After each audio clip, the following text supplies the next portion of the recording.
मंडळी जय महाराष्ट्र. ह्या उबेरने ना डोकं खराब करून टाकलं सगळ्यांचं. सगळ्या रिक्षावाल्यांचं आणि कस्टमरचे असे भांडणं चालू आहेत ना, असे भांडणं चालू आहेत काय सांगू. डोक्याला ताप, ना मीटर ना रेट, सगळ्यात जमीन आसमानाचा फरक होतोय. तर ह्या उबेरला काय करायचं काही समजत नाही. तर आता काय झालं, मी मार्केटवरनं स्टेशनला घेऊन आलो.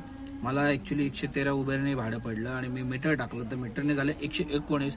पण कस्टमरला बोललो ठीक आहे 4-5 रुपये आपण हे करू शकतो. 113 रुपये बोललो, द्या जाऊ द्या बोललो.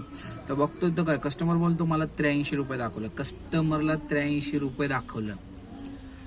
5-10 रुपये आपण हे करू शकतो कस्टमरला की ठीक आहे. पण डायरेक्टली 83 आणि 113 म्हणलं तर जवळजवळ 30 रुपये त्याला प्रमोशन दिलं. अरे मला काय आणि माझे तर काही लोकांच्या वॉलेटमध्ये जमा होतात, माझ्या वॉलेटमध्ये पण जमा होत नाही, मायनसमध्येच राहत असतो.